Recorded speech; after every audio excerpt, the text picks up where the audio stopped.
जिन युवाओं ने इस सृष्टि को नष्ट करने वाले राक्षसों को नष्ट किया, उसी युवाओं के पूर्वजों ने हरदम राक्षसों को समझाने और सही रास्ते पे चलने का शिक्षा भी दिया, लेकिन उससे वो लोगों ने अपनाया नहीं, क्योंकि उनके अंदर कूट कूट के अहंकार भरा था। उन्हें लग रहा था कि सबसे बड़ा मैं ही हूँ और सबसे बड़ा ताकतवर, जनसंख्या में भी, धन में भी।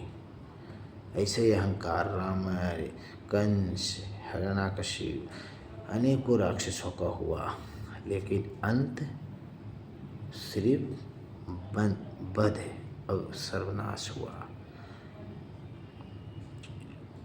वही समय फिर आ गई। आज जो पूर्वज हम लोग जो 50-60 साल के लोग राक्षसों को समझाने में समय वेस्ट कर रहे हैं, हमें लग रहा है कि तुम भी अपने ही हो, सही रास्ते पे लौट आओ, गलत छोड़ दो, समाज का वातावरण बिगड़ रहा, उसमें हमारी भी संतान होगी, तुम्हारी भी। जैसा हम समाज का निर्माण करके देंगे वैसा ही उनकी आदत और वैसा ही उनको शिक्षा मिलेगी।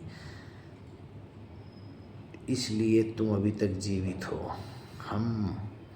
लेकिन अब मैं समझ गया, हम सब समझ गए कि अब तुम लातों के भूत बातों से मानने वाले नहीं हो। अब हम अपने जिन युवाओं ने युगों युगों से राक्षसों का वध किया, अब अपने युवाओं को, अपने वंशजों को हम वही शिक्षा देंगे और उनको ऐसा हम गुरुकुल के तरह योद्धा तैयार करेंगे कि एक योद्धा तुम सैकड़ों का सर्वनाश करेगा। तो वे एक योद्धा नहीं रहेगा। हम जितने सनातनी हैं, सब युवा पीढ़ी अपने संतानों को, चाहे बच्ची हो चाहे बच्चा हो, उसे महाराणा प्रताप, शिवाजी, कृष्ण, शिव बनाएंगे। औरतों को झांसी की रानी, माँ लक्ष्मी, दुर्गा, काली सब बनाएंगे। अब तुम्हारा वध करवाएंगे, क्योंकि तुम्हारी वजह से पूरे सृष्टि का सिस्टम बिगड़ गया है और ये हमारे पूर्वजों को भी स्वीकार नहीं था और उनके वंशजों को, आज हम लोगों को भी ये तुम्हारा राक्षसापन अब स्वीकार नहीं है। बहुत चांस दिया, बहुत समझाने की कोशिश किया, लेकिन तुम उसे स्वीकार नहीं कर पाए।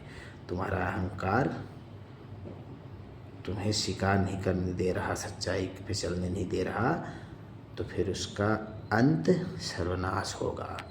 अब हम अपने युवाओं को अब समझाएंगे नहीं, उन्हें